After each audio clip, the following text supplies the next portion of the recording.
Hello, everyone, and welcome to another episode of The Secret Origins of Mint Condition. I am your host, James, and as you can see, if you're watching this on YouTube, we have a guest with us. Uh, I'm very excited to have him. If you're not familiar with our guest's work, he's worked on such properties as The Crow, Red Sonja, Vampirella, Mask, which I have to ask him about that mask, Star Wars Adventures. He's recently wrapped up Gargoyles Dark Ages, and he is the current artist on Thundercats. I'm very happy, excited, and honored to have Drew Moss on the program today. Hey, So, hi.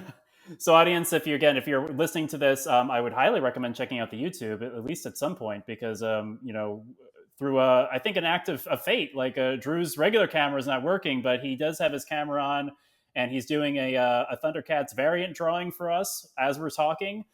So, Drew, thank you for being on the podcast today. Oh no, thank you for having me. I know we've been trying to touch base for a while now, so I'm glad to finally do it. No, of course. I mean, you're a very busy person. As we were talking before we started, you're very prolific, both in just the comic books you've been putting out, but also the work you put out on Instagram, the cons you've been doing. So I'm happy that we got a chance to do it as well with your busy schedule. Well, thank Um, you. and I gotta say, I'm actually familiar with your work first through Instagram. I'm an artist myself. I really didn't do social media at all, and I was an artist by trade, but kind of found my way out of art for a while and was more in the health and wellness field. But during the pandemic, I got back into my art, and one of my friends, Josh Bernhard, shout out to Josh, got me to start going on Instagram to post some of my work. And you're like one of the first artists, like professional artists, like I Oh, saw. oh Um, wow. yeah, your profile. I think. Yeah, well, I can't really show you, but I think the piece that drew me the most was like an early Hellboy drawing you did. Uh, Those Hellboy drawings, man. Uh, People love those things. I do too. I love doing them. He's one of my favorites. yeah, I love the Hellboys are always great. I mean, I love all your work, and we'll talk about that. But the Hellboys are always great because you seem to you have your own style for it, but you also have Mike Magnolia's like sort of style in it too. And I love the reds that you get with it. It was just it really captivated me seeing Yeah. that drawing, Well, and I've followed your work ever since. well, I do a lot of licensing work too for like movies and TVs and toys and video games as well. That you don't get like credit for that. Oh, you just do it and it happens. But to harken back to what you said about it has a little bit of Mignola in there. It's probably because like when I do that type of work, the licensing work, you have to stay on model.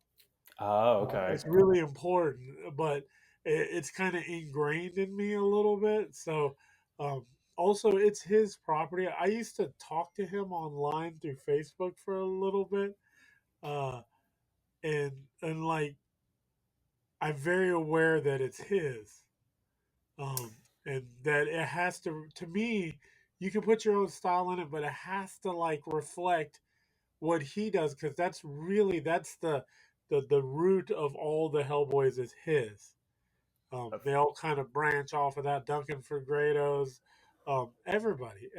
Craig Russo does great Hellboys too, um, but James Herron does great Hellboys. But they all have that like that the soul of Mike Mignola in it. The good ones. And there's most of them are good. That I've seen, but sometimes when people go really crazy and off model, it tend to loses what it is. It becomes like just a devil guy with a big hand. Yeah, that's actually a great question. That brings up a question that I wanted to ask you, and because you're like one, we've had a couple artists on, and I always like this question when, so you've worked on model before, when you're doing properties like like Mask and Gargoyles, and I've heard you talk a lot about Thundercats, but when you're doing those and Star Wars Adventures, were you allowed to conceptualize those characters your own way, or were you given a model sheet for those things that said, "Hey, they got to Um, look like the '80s cartoon guys," or were you do get a model sheet or reference. You do have to stick to that. Now, you like with comics, you can inject your own style because that's kind of the draw. Like people say, well, I like Drew Moss, so I'm not trying to buy Drew Moss looking like someone else, or I'm trying to buy Mike Zeck. I don't want to get Mike Zeck looking like that, or James Herron, or Daniel Warren Johnson. You don't want him looking like someone else. But you still have to like he still has to draw Optimus Prime like Optimus Prime. Like like even though he does his own stuff, you look at it, it's still like got its foot grounded in the '80s cartoon. And like with Thundercats, now I had a little more freedom with Thundercats in the sense that I got to redesign them all. Um, Which I want to say to you, I'm one of the fans. Maybe I'll get some. Hopefully, I'm not getting hate pushback about this. I like the pants. Just to let you know, I like the oh, the pants. pants. People find weird things to fixate on, to hate on. Mainly, I'm drawing this, but it's Tiger's mustache. Um, I gave him a mustache. I did not think Warner Brothers was going to approve it. Because the first set of designs that I did do were so like aggressively Star Wars. Mm-hmm. Uh, they well, it was almost immediate. Like no, like we want it. They said we want it grounded in the OG, um, but we wanted you to modernize the original. And then my second take, it was all yeses. Actually, all they said was rad. Uh, so that's good too. Except for Snarf, we had some work to do with Snarf, but all the other ones, yeah, no pushback at all. They were wonderful.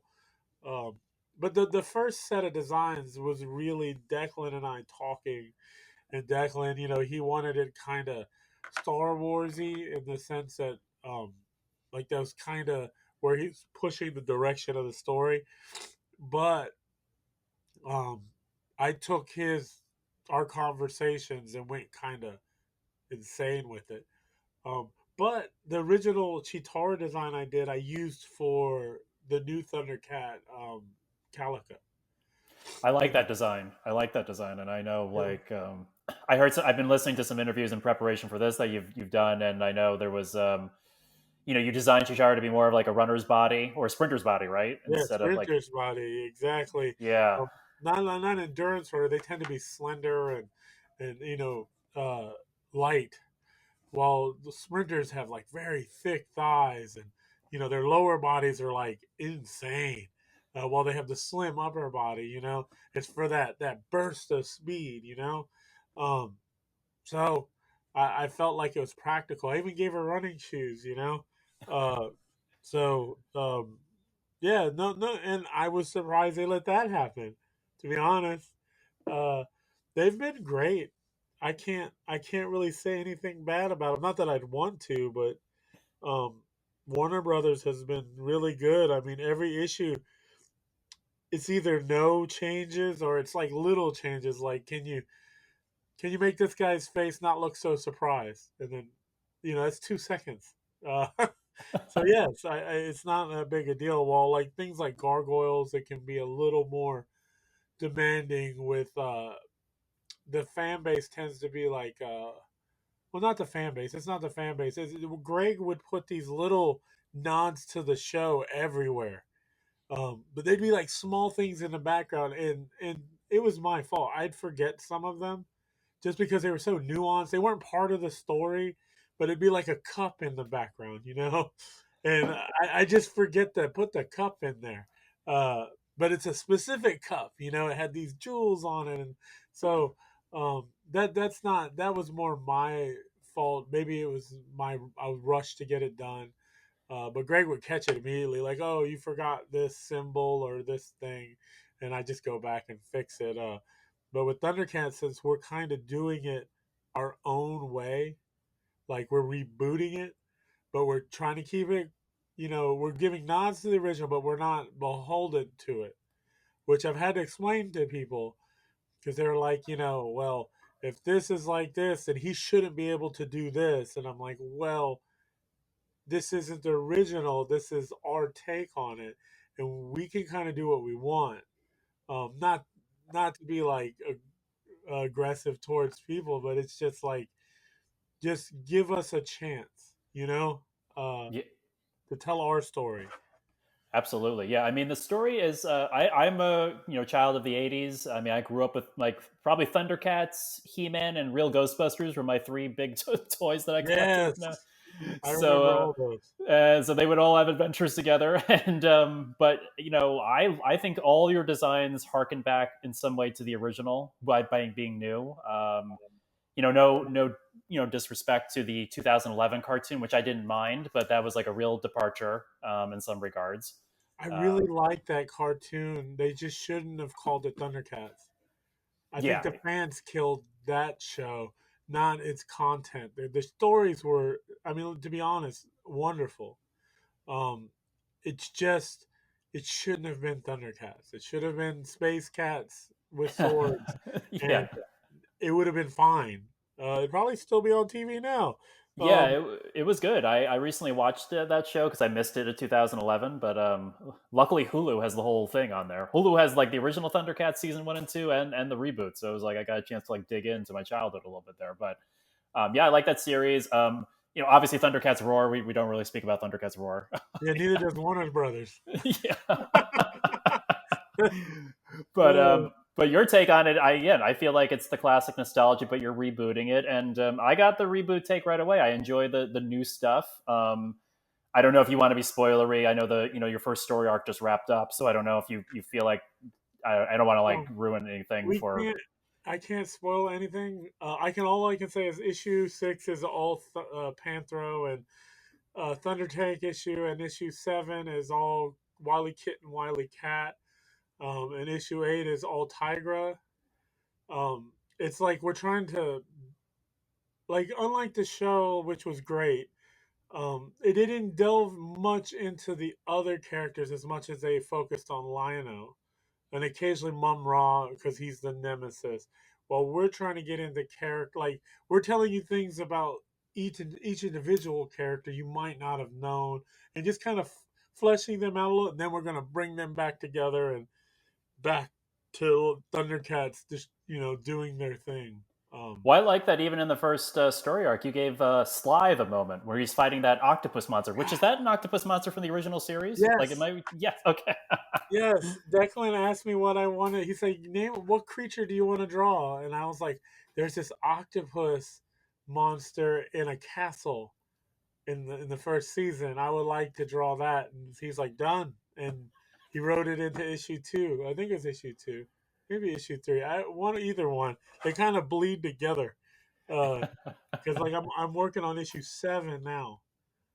So Yeah, I really I was like, wow, they're going deep. They're giving Sly the moment. I liked I think in a previous interview that I listened to, you modeled Panthro off of the classic, Wolverine sort of stocky yeah, sort, he's shorter than everyone. Like not in the sense of everyone, not the kids, but he's shorter than the adults. But he's also wider than them. Um, because we're kind of playing off the thing that they each have a power. mm, Chitara can run. Tiger turns invisible. Panther's power is strength. Like he's stronger. He's the strongest Thundercat.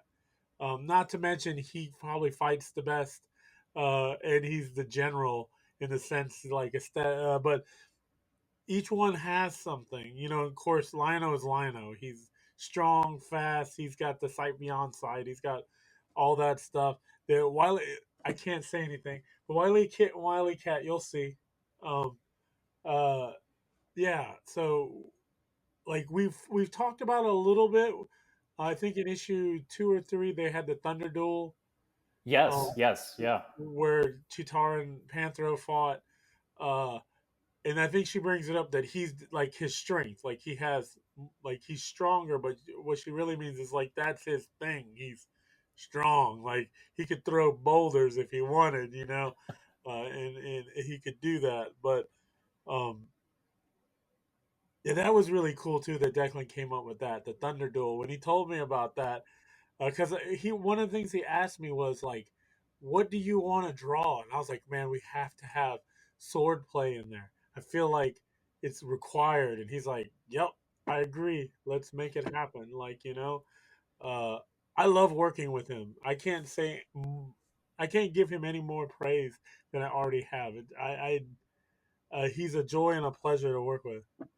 No, Declan. I mean, I'm only really familiar with his work from this. From this, the first time I'm encountering him as a writer. I obviously know he's written other issues and been a writer and artist for a while, but this is the first time encountering him, and I'm loving the storytelling. I was going to kind of ask you, since you were talking about doing the breakdowns of issue 7 right now. How does well, I guess everyone's different, but how are you guys currently writing? Is it more of like full script and you break it out, or is it like the Marvel kind of method where he gives you an outline and you sort of like Oh no, he does a full script.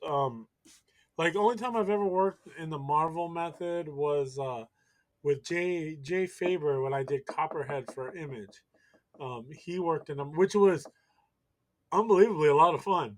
Um, like it was a lot of fun. Because he would do like pages 1 through 5, this happens. Pages 6 through 12, this happens. This fight happens on 13 and lasts to 15. I wanted to start with this type of uh, you know initiator, and I wanted to end here. And you have these 3 pages to do that. Like it was amazing. Like the freedom that you get. And then he would write dialogue after. He'd have dialogue peppered in there, but he would actually write the dialogue after to fit what I did. Um, it was a lot of fun. But Declan, no, he writes a full script. Uh, uh, all the way, it's great because I have all the dialogue, so I know how much room to leave.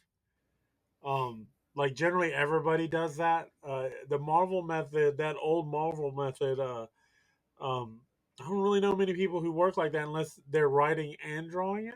mm, Um, but uh, I do enjoy that method. But I actually, like I said, I love working with Declan, and the way he works is he's so collaborative. Um, like we hit it off the second we met, like online and talking, and even in person. He's just fun to hang out with too. Um, I don't know. It's like a match made in heaven for me.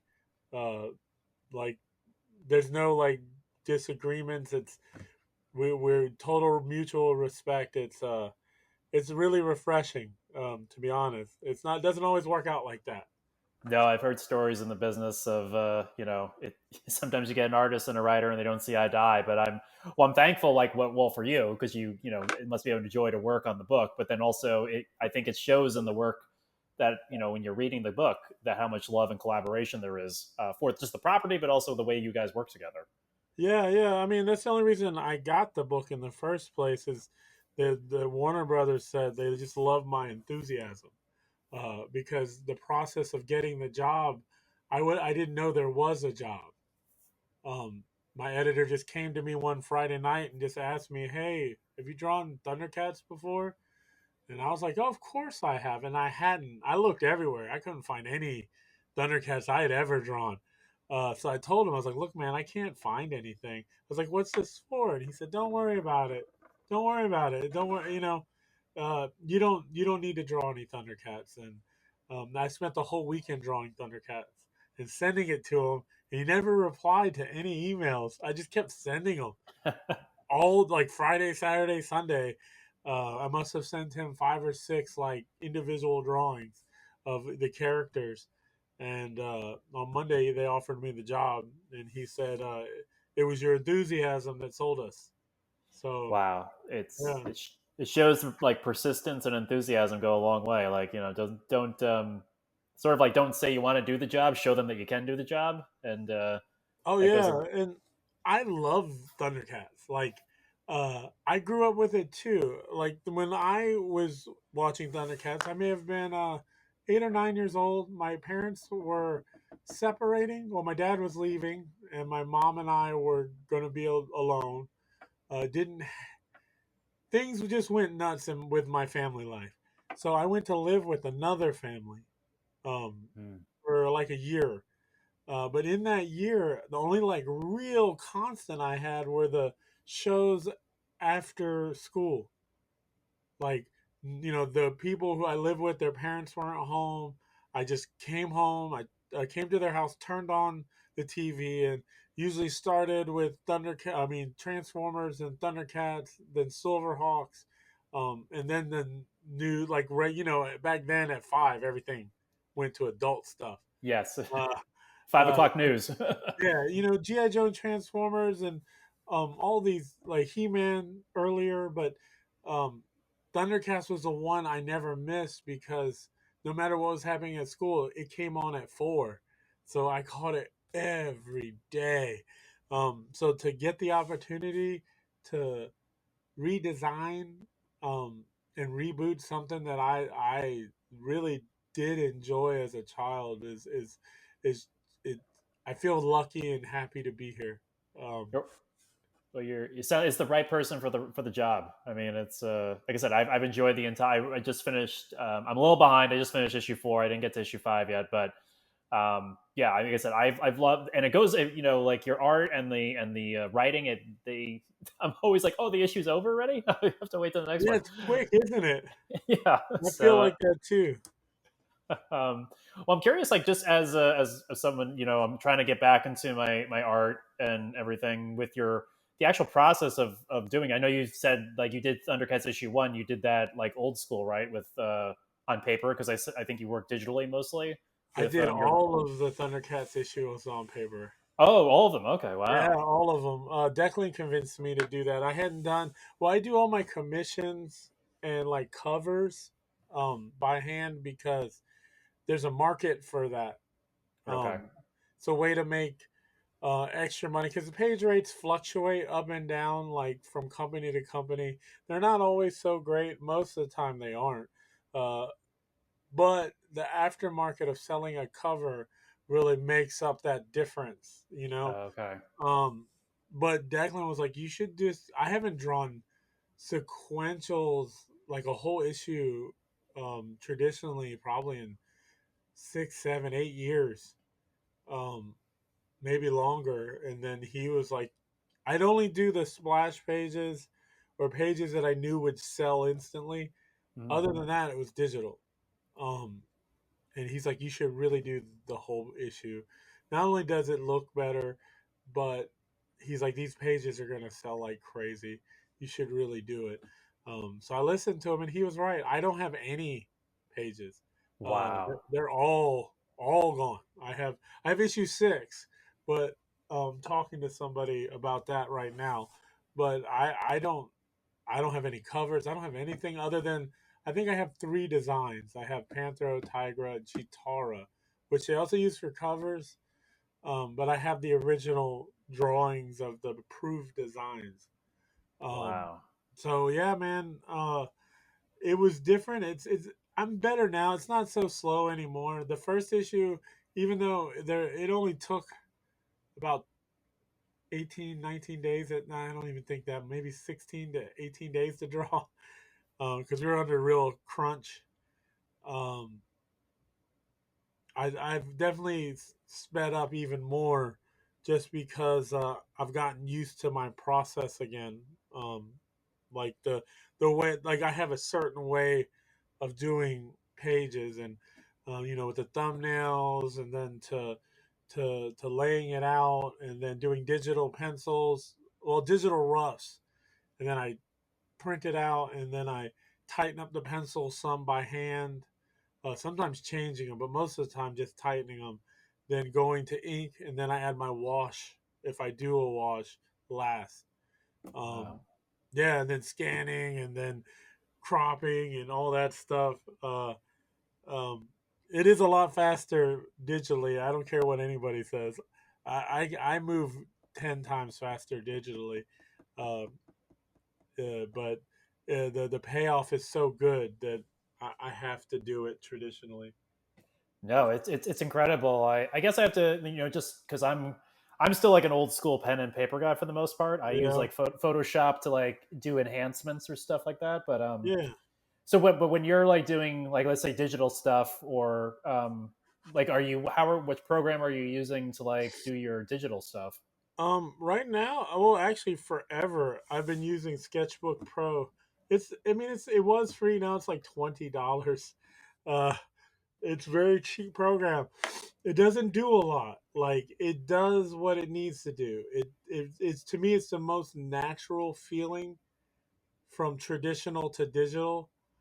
Um, it doesn't do everything. I usually put it in Photoshop, and um, that's where if I have to change things, I do it in there. But my actual drawing is in Sketchbook Pro. It's made by AutoCAD, like the same people who do Autodesk, the AutoCAD program. But the cool thing about this program, you never have to. You can do everything without touching your keyboard if you want. Wow. Um, yeah. So except for like, I have this little. I'll show it to you.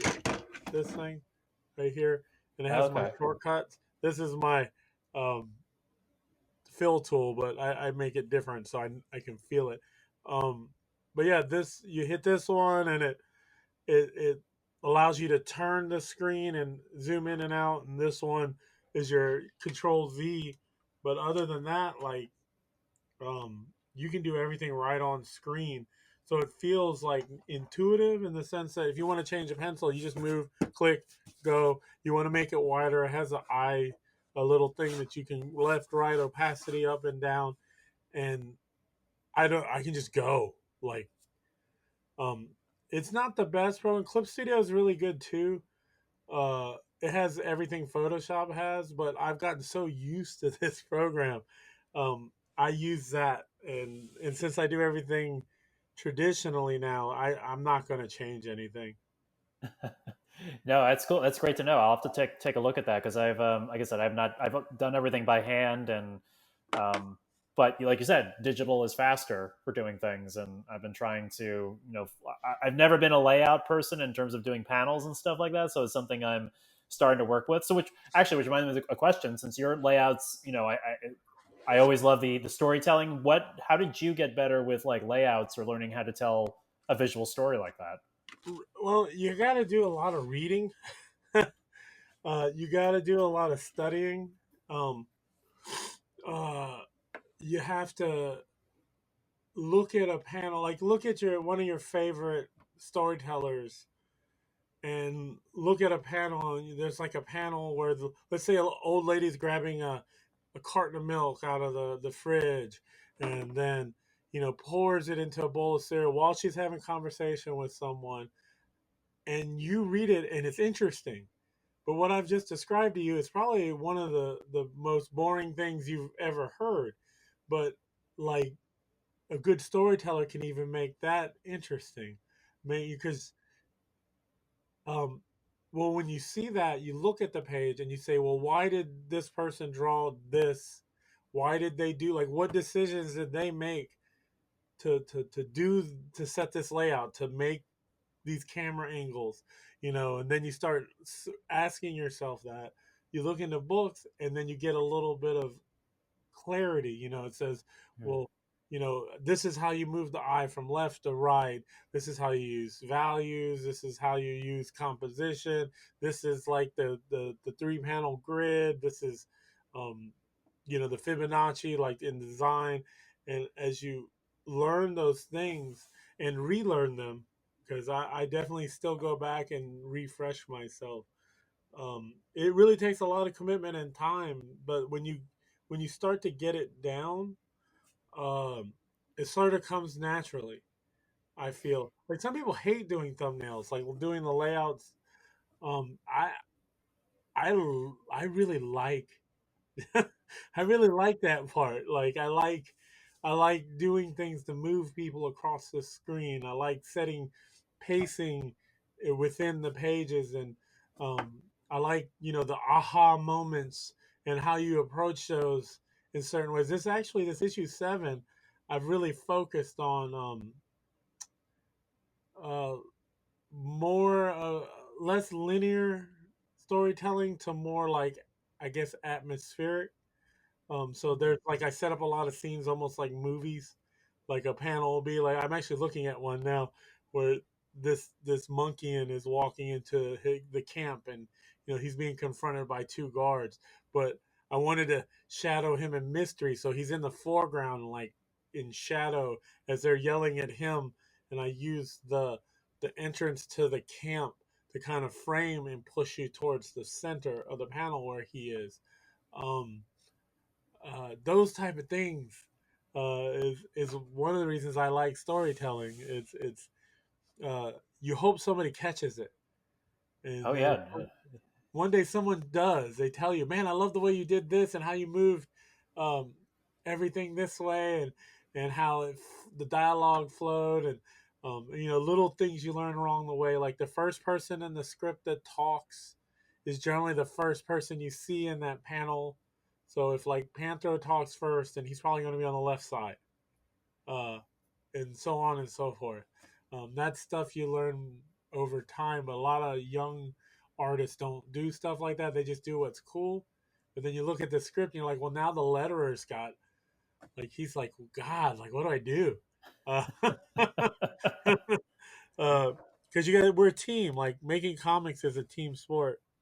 Of course, yeah. No, I mean well, since you mentioned books, are there specific books that you would recommend, like for people to check out to help, like with storytelling or just art in general? I know a couple months ago, I got a chance to meet Jim Shooter, and so I Oh, asked that guy. him, and Jim Shooter's like, the book Art for All It's Worth. He's like, that's the book you should get, and I also recently got to meet a friend of one of the other hosts of the show, Jim Chadwick, who was editor at DC Comics, was giving me some advice. So I'm always like trying to pick people's brains. Are there any specific references or resources you'd recommend Um, checking out? the DC books are pretty good.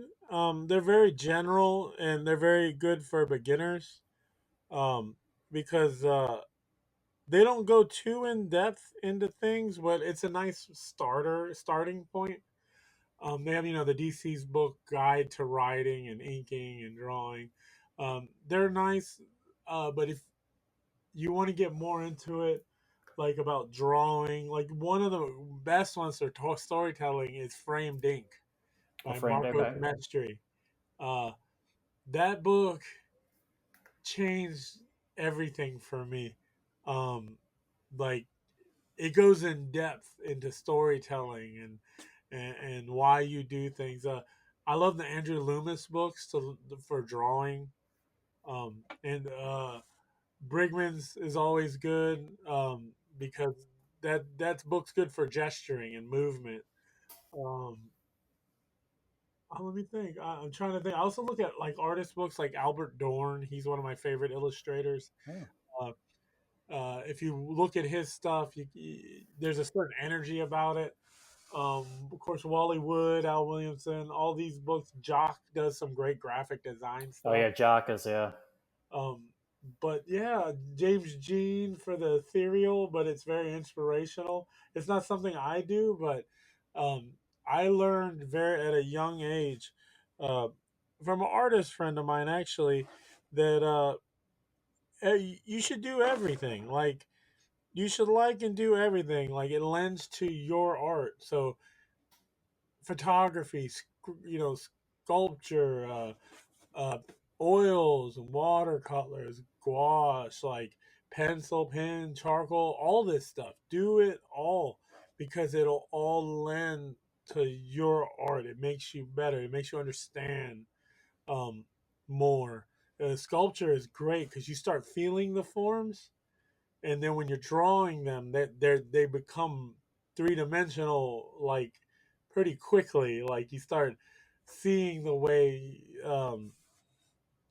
shadow hits and how the skull feels. Um, yeah, it's photographers are great at composition, and of course, like I said, values are very important. Looking at also, you gotta branch out of comics. Um, I told a guy this weekend at Heroes Con, super Daniel Warren Johnson fan, and so am I. I think he's amazing. But this is a young man, like young man. I'm talking 14. And I was like, I can see you like Daniel a lot, and so do I. But you should ask him who his influences are. I can tell you a couple off the top of my head just by looking at his work. But you should ask him and then go look at his influences. And then you'll find those people had influences. And it'll make you a more well rounded artist. Like Daniel is amazing.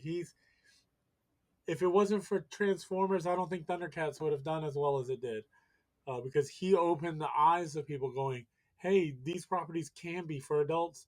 These properties can be good again. And I think people saw that when Thundercats was coming. They said, hey, I'll do it because Transformers was so good. Um, but I am very much into finding other people's influences. Everybody had it. Bernie Wrightson. He had a lot of those. What's his name? And he names them in his books, like his art books, like his influences. Um, Look at those people, and uh, you'll grow more from that than aping your contemporaries.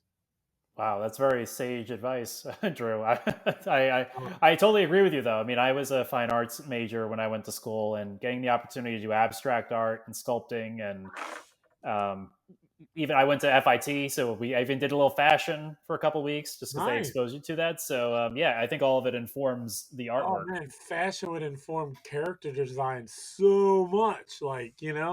Um, it's yes, everything helps. Like I never understood people who were like, "Oh, I'm not into that." Well, like why? like I get if you just totally hate something, but like try it. You might surprise yourself, and even if you don't like it, if you learn something, it's worth it. Absolutely, yeah. I'm not the biggest fan of abstract art, but I appreciate it because I also did it. It's not easy to do, and It is not. it's more than just like people like, oh, I can throw paint on a canvas. Like, well, no, it's not just like throwing stuff Yeah, in there's there. shape dynamics in there. There's color theory in there. There's a lot in there, and sometimes it's just emotion. Like sometimes a piece will just hit you, and like you feel it in your chest. Um, Yes, yes, like absolutely. it doesn't have to be abstract, just art in general. There are plenty of pieces I've seen that I've looked at and just gone, wow, like that hurts my chest. Like I can feel it, like in my heart. Uh, and not to be, I don't know, overly romanticizing art, but it does do. That's why it's there. It's No, there I think to I an think you're emotion. properly like speaking about it. Art is. I mean, I think I also to your point, like a lot of artists, you know, well, I wouldn't say a lot. Like I went to a fine arts school, so we got to be exposed to everything. But I think you have to like read books and be exposed to other things. Like I took literature courses, I took science courses. I think all of that informs your art because art is meant to say something, or you're trying to say something with art usually, or express something in yourself with art. If you don't get exposed to things, I think in your life to have feelings about, you may not have enough to express, or you may not be expressing anything. You may have the skill Yes, to express. and just Uh, being able to release some of that angst or emotion in your life in a productive way. It helps you, like it helps you mentally. Absolutely, yes. No, my art, like I said, I started getting back to my art during the pandemic, and obviously that was a tough time, and it definitely helped, like to start using those muscles again and getting back into fundamentals and stuff like that. Yeah, Um, fundamentals are important. Brian Stelfreeze told me years ago. He goes, man, and I've heard him tell other people. I actually told someone this weekend, a young lady that I've known since she was 5, and now she's 18 and drawing. And I said, look, style is cool. Style is what is now. But style also goes out of style. But fundamentals are forever. You build a strong foundation, you can become anything. As I found in my design work and my toy and movie stuff, you can become anything if you have fundamentals. Because yeah, style is like it's really cool, especially if you're known for one. But sometimes your style goes out of style, and then you mm, don't get work anymore. yeah, Like, and that's sad. That the fandom is finicky. You know, um, if as a working artist you have to adapt to what's out there. Sometimes it is like a change of style because a editor, someone asks you to draw like something, um, which is fine because sometimes a book fits that. But if you're not able to adapt to that, then you're dead in the water. And plus fundamentals, you become yourself with fundamentals. You do life drawing. You learn how. I always said it's not just the like where muscles. You can't just knowing where the muscles and bones are. I mean, to me, the most important thing is where they connect with each other. Mm. because you learn the connections where the shoulder meets the chest and where your knuckles meet the tendons meet the wrist and all that. It kind of informs everything. Like it's nice to know where the muscles sit, but it always to me was more important where they connect. Because then you start moving them, and like a muscle that's stagnant or a muscle that's flexed. But what about in between and then with foreshortening? Like, what do you do then? Like, is you have to learn how to do that, and learning those connections help. Um, it is like I showed my youngest son. I had to draw a creature from the Black Lagoon. Oh, I Lagoon. just saw that piece. Like, was that the? I saw that on Instagram. That was a beautiful piece. The creature's Yeah, one of my favorite monsters, and that was a beautiful piece. I appreciate that, and it was a commission for Heroes Con, and the reference I used was just a profile pic of the creature of Gilman. And my son was like, "Are you gonna draw that?" And I did once, because I was like, I want to draw it once, really quick, to kind of learn the shape dynamics and the rhythm. But that's all I need to do. Sketch it real quick once. Now that it's in my head, I can draw it any way I want. Like, Mm. it's not just copying. Reference isn't just copying. It's fine to copy because that's how we learn, but it's better to learn how it works, and then you can take that knowledge and make something like that no one's seen before. So like that drawing, yeah, I was like, there's two ways to use the reference. It's copying it, and then there's learning it. So sometimes I just learn it quickly, like something like that. I don't have to go too crazy. It's just a head. Um, so it's super easy to just sketch a couple times from actual photographs, and then once you learn how the shapes work together, it's like it's super easy to just draw it. Of course, you look back at the reference. Where do the gills sit? Okay, boom, and then you can turn it, move it, like rotate it, and in your head, and just draw it. It's a concept my son didn't quite. He's 12, so he was like, "Yeah, I see what you're doing. You're not drawing exactly what's there. You're drawing your own version of what's there." And I'm like, "Yes, Well, it's your interpretation of like reality, which I guess is what art is in general. It's everyone's yes." interpretation of reality. And that person isn't paying me to just copy a picture. I mean, he could do that himself, or get like anybody could just take a picture of it. Uh, like if you want a direct copy of it, and I mean, that's in my head when a person commissions me to do like Frankenstein or something that is famous. They don't want me to copy a picture because, like I said, they can go online and look at it. They're paying me to do my interpretation of it, but I still have to stay on model, Mm. uh, which, like I said earlier, I think we talked about it. It is imperative when you're doing licensing work is to stay on model. Yeah, it has to be your style, but also if someone saw it, they could be like, "That's Frankenstein," or Yeah, or Mickey Mouse. or Mickey Mouse, or or in Yeah. the current case, like that's Lionel. Like you can definitely point it out. Well, speaking of like, I just since you were talking about like some of the like doing basic things to make them look special, I have to say like issue 2 of the Thundercats run, I really like that panel where you have Wile E. Kit and Wile E. Cat talking about Lion-O, and Oh yeah, that was it's really cool. it's a very Star Wars scene. It reminds me of like Luke on Tatooine, like look, because you have the two planets in the distance. So I just want to say, like, I do notice I was pointing out like some of the paneling when you were talking about like how you frame scenes. That scene like spoke to me in like the first 4 issue run. So Well, um, yeah, Declan had a lot to do with that. He wanted it to be a moment for them, like like a moment just for the cats. Wily Kit and Wily Cat, the Wileys, um, where you kind of see like what they're thinking, like which a lot of people didn't address in the TV show. oh, Lionel was their best friend 2 days ago, and they were the same age, and now he's Lord of the Thundercats and an adult. Like their best friend is gone, you know, and they talk about that, like but they don't want to say anything to him because they don't want him to feel any way about it because they know it's hard for him to adjust to it as well. Um, so yeah, it was like a tender moment between them. no, it was They're beautiful. looking off into the background. Yes, it's beautiful. Like I said, it gave me that classic Luke Skywalker scene from A New Hope. You know, where he's Yeah, the two he's like, sun, yeah, yeah, looking out the two sun. exactly. Yeah, that's the vibes I got with it. So I just wanted to point that out since you were mentioning it. Well, we're almost at time. I don't want to keep you longer because you've been so generous. But as we wrap up, I gotta ask you, since you just brought it up. Who were the people who influenced your style? Um, like, I what did have a you? lot of people I look at a lot. Um, Jamie Hewlett, the guy who did the Gorillas and Tank Girl and the Monkey King and all that stuff.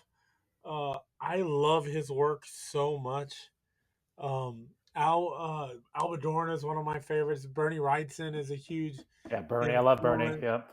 Um, I love Rembrandt so much. Just the way he works with light, it it just does something to me. Um, I'm a big fan of Wally Wood and Mike Mignola, Art Adams. Uh, I really like Monet a lot, the way he does colors, and Van Gogh, how they use colors. Um, they influence my color work a lot. Just their palettes, and they're like unafraid. Like when I did that Gilman picture, like putting orange in the background with of course it does speak with color harmonies, like there's the green, the pink, the lighter blue with the orange. I mean, that's harmonious, but like my decision was, do I do water blue and then the seaweed orange, or do I like just flip it and hope that the orange makes that green really like jump, and the pink, and because the blue would have been nice, it would have pushed the background back a little. But I just thought the orange was just a bolder choice, and it worked out great. I mean, it could have been No, disastrous because it was the last thing I colored. no, it's beautiful. No, it's beautiful. I love the color composition. I'm looking at it right now while we're talking. I'll see if when I put this video out, audience, hopefully I'll put like maybe a small snapshot of it so you can see it because it's worth seeing. And I can see in this Gilman piece, looking at it, like there's definitely I can see the Bernie influence in there. Yeah, it's beautiful. I love the composition. I love the colors. I mean, you were spot on. I also like the red highlight in there too. Yeah, yeah, it's um I always treat commissions like opportunities to learn. Um, so when I do a commission, like what you're seeing is probably, well, no, that one was really quick. That was the first try, but sometimes it's the fifth or sixth try, because you're just trying things out, and some of that stuff translates to my work, like comic work, or when I do illustration work for other things. It's like I already took the risk. I know what works. So the next time it comes up, I don't hesitate. I can just be like, oh, I did this with this piece. I know that works. So I'll just throw it out there, you know, um, without any kind of fear or hesitation.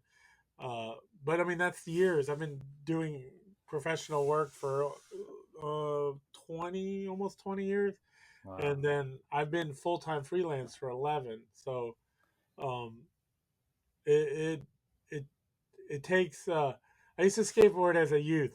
I skateboarded for like 10 years.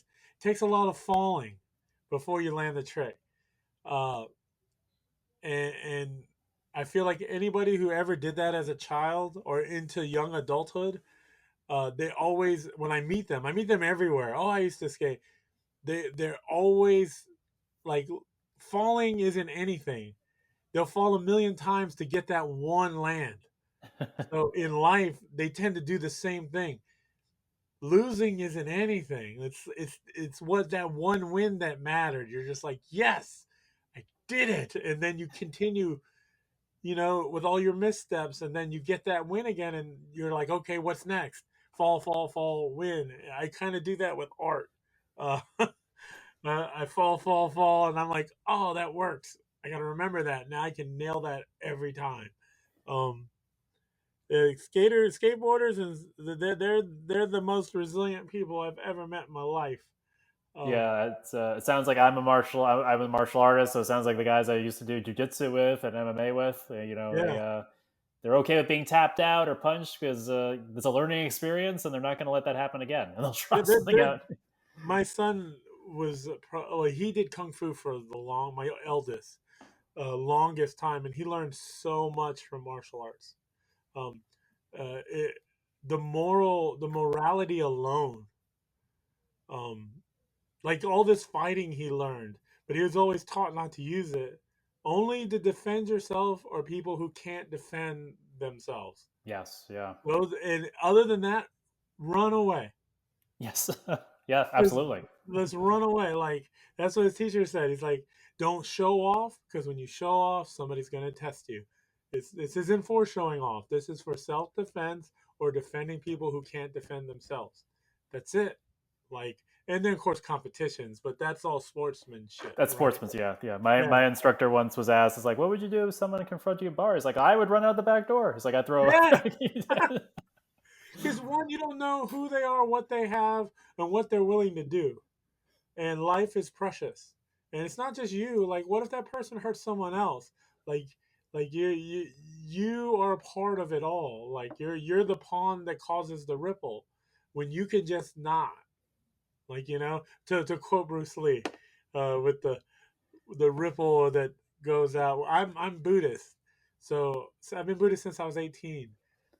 The ripple, we talk about that all the time. Like every good thing you do ripples out into the universe, and that ripple hits something and ripples as well.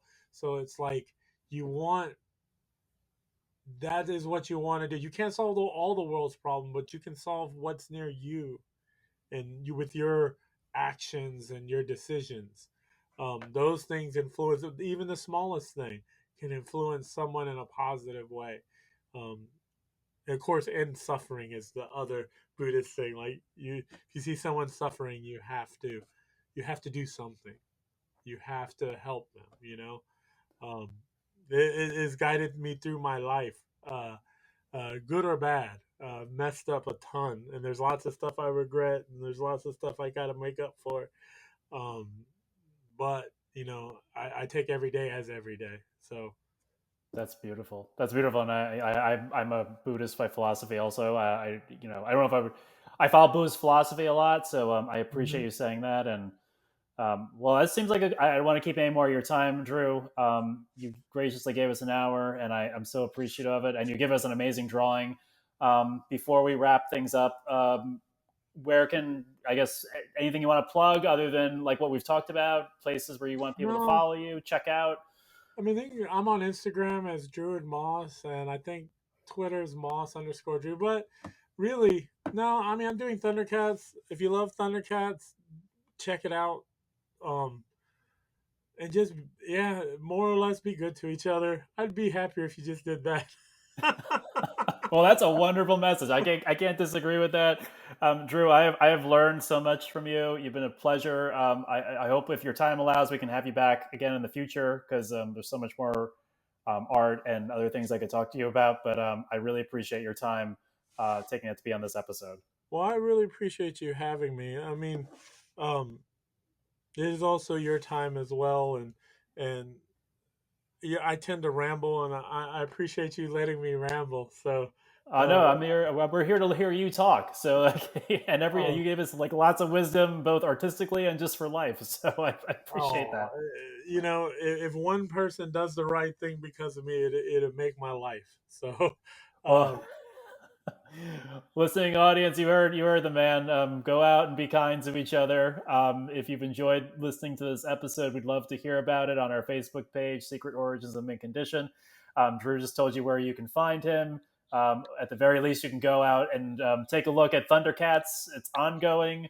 I think the trade's coming out in October, so but you can get no, it back comes out in issues. July. Oh, July, July. So trade's coming out in July, so you can Yeah. take a look at that. But you go back and get your back issues, variant covers, and we appreciate you listening to this episode. And I will talk to you on the next one.